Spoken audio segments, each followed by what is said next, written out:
I'm going to give you an engine slung low to the ground. Extra big oil pan so the wind will go right underneath you. We're going to get you a 350 Vortec, put under the hood, shave off a 1/4 inch, shape you like a bullet.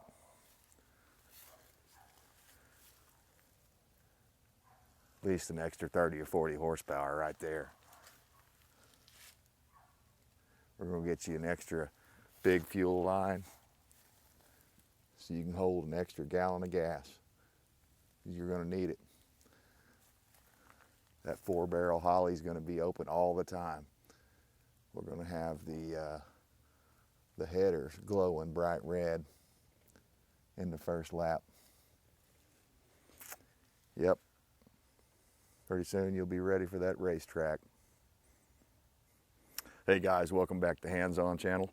I wanted to show you my new truck here, my latest acquisition.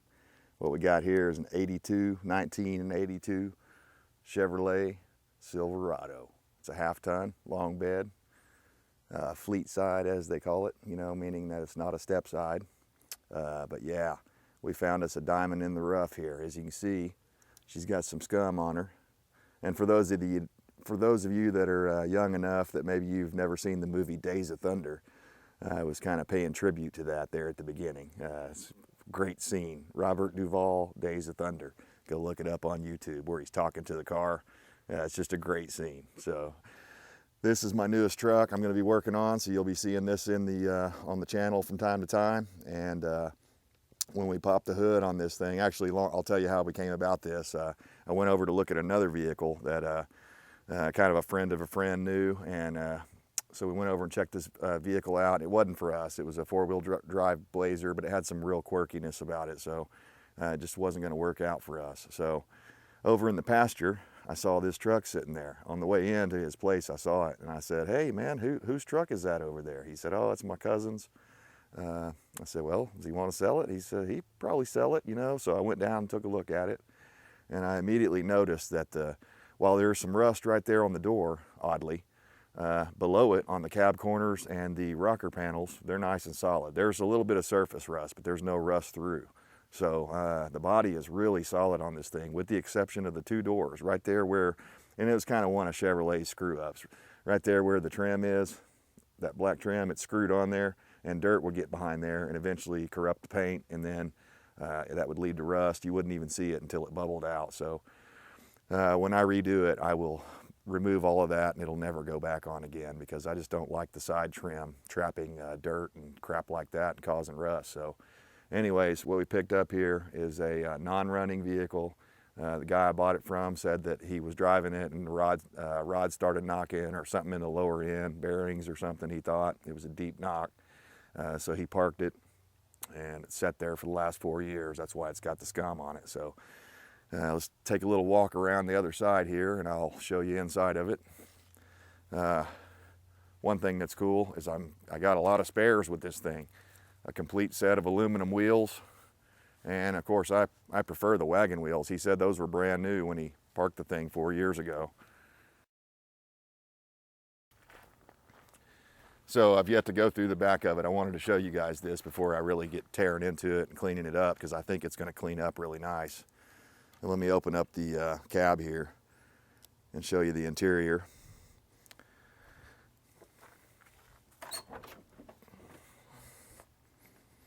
And again, I haven't cleaned anything, so it's pretty dirty inside of there.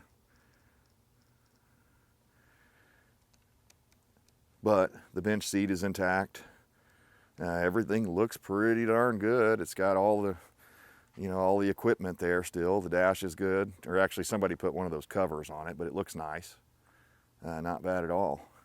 So I'll probably end up selling those wheels in the back there to help me pay for some of this thing. And although I really got a great deal on it, I'll tell you, if you stick around to the end of the video, I'll tell you how much I paid for it. Windshield's cracked.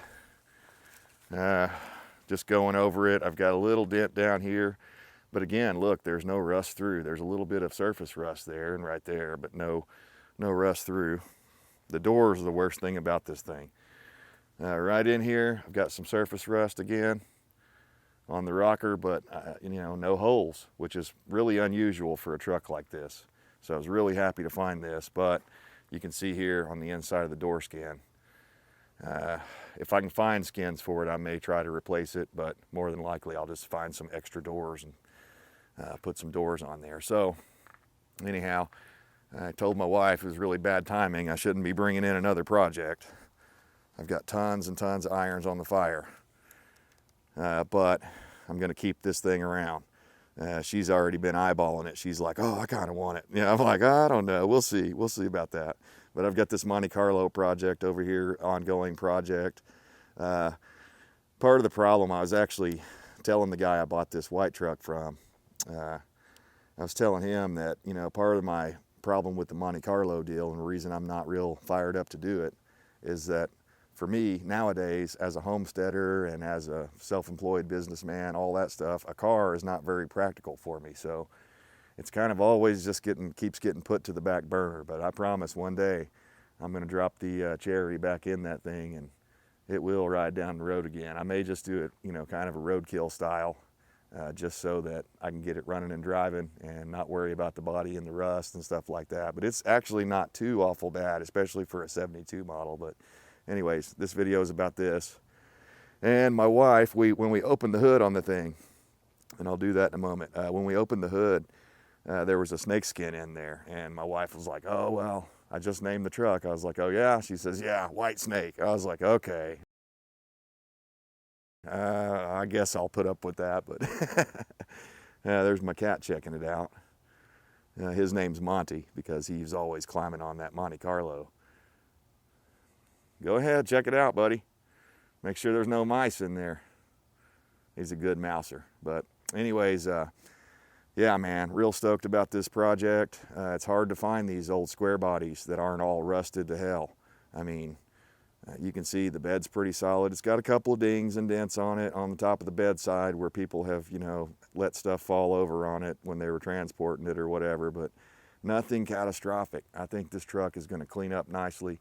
I'm going to be able to drop that 350 Vortec in there and sky's the limit, rock and roll all day.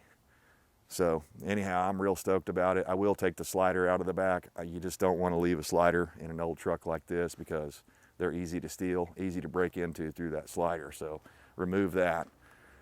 Another thing to consider on a truck like this is you probably want to get some sort of a hidden kill switch somewhere because again, they're easy to steal.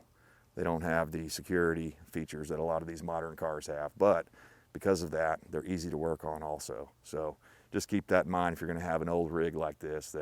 And you know, I really do highly recommend learning how to wrench, especially on this older stuff that's easier to work on and find parts for. I mean, let's face it, 350 Chevrolets, they made so many of them, they ain't going anywhere. They're going to be producing new parts for them for years and years to come, and there's just an abundance of them out in the salvage yards and stuff like that. So that's one of the reasons I'm such a big believer in them.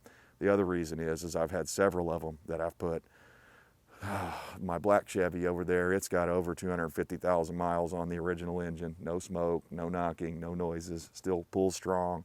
I mean, I just believe in them. They're good, especially the more modern ones that are fuel injected. In that regard, I'll give it to the modern engines because they get a little better fuel mileage and such, and they're a little more reliable for the long haul. But even a carbureted, like I'm going to do with this one, I'll put a 4-barrel carburetor and probably just a pretty much bone stock 350 Vortec, and it's got headers on it. So let me pop the hood and I'll show you that. But it'll be a pretty basic truck, easy to work on with an HEI ignition. That's what I was getting to. It'll be a basic truck that pretty much anybody can work on, and I highly recommend that versus going out and spending 60 or 70 grand on a new pickup truck. That's just ridiculous. Even the cheap work trucks are like 40 grand. So it's insane. Go buy an old truck.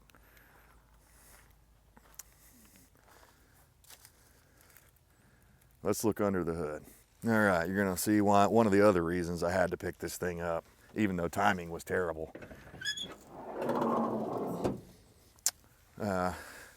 Gentleman I bought it from said 4 years ago, right before he parked this thing and the rod started knocking, that he put a brand new intake and carburetor and all that stuff's consistent. It's got, I don't know if they're coated or stainless steel headers. I haven't figured that out yet. I think they may just be coated headers because there is a little light bit of surface rust on them. But basically what my plan is now is I'm going to clean this thing up, get the tires and the junk out of the bed of the truck, all that, and see if I can get this engine to run. Even though it's going to knock, according to him, I'd like to hear that knock myself for one thing, and because they can be different things. Knocks might not necessarily be a rod or a bearing or something like that. It could be something else. So I want to look into that. But I noticed today there's a possibility it's got Vortec heads on it, because it's definitely got center bolt valve covers, and they could have put TBI heads on there, but I don't know. It's either a Vortec or a TBI engine. I'm going to find out real soon. But I'm hoping that it's a Vortec headed engine, because even if the bottom end is bad, I can save those Vortec heads for something else. And that'll also mean that that's a Vortec intake rather than a traditional 350. In fact, I just thought of that. I can look right in here and tell, I think, because I believe the Vortex go straight down and the traditional 350s, I can't tell really. I think that goes straight down. It looks like it does. So I'm thinking this is a Vortec headed engine, and if that's the case, that's great, another win.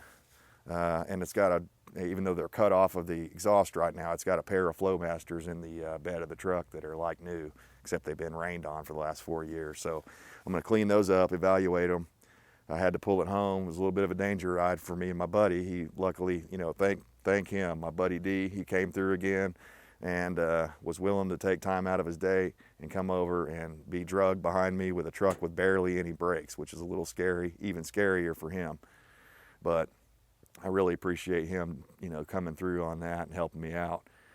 But yeah, I'm gonna throw a battery in it. I tried to jump it off a little earlier and it turned over real slow, so I know it's not locked up. So we're gonna throw a battery in it, see if we can't, bring it to life. And even if it does knock, I'll at least be able to drive it around my property and drive it up into my shop and work on it a little better in my shop. But I think more than likely we're gonna be putting a new motor in this. He said he just rebuilt the transmission 4 years ago as well. He had done a whole bunch of work to it, and then the engine went. And I've had vehicles like that too, where you've dumped a bunch of money into them, and then it's just timing is all bad, everything's wrong, and then it just doesn't work out. The next thing goes bad and you just can't take it. The car gods aren't with you on that one. But anyways, I'm hoping they'll be with me on this one, and you guys can follow along, and I'll show you how I deal with a project truck like this. I got a clean title on it too. So, all right, I told you, I promised you if you stuck to the end of the video, I'd tell you how much. And I should have said, hey, make your guesses before I tell you, but I paid $600 for this thing. $600 for a solid Chevrolet pickup truck sitting out in a pasture that someone else loved long ago but forgot about. The deals are out there, guys. It's not quite the garage find little old lady from Pasadena story, but man, it's one of my better deals I've ever gotten. So keep your eyes peeled. Those deals are out there, guys. And wish me luck on this project, and stay tuned for more.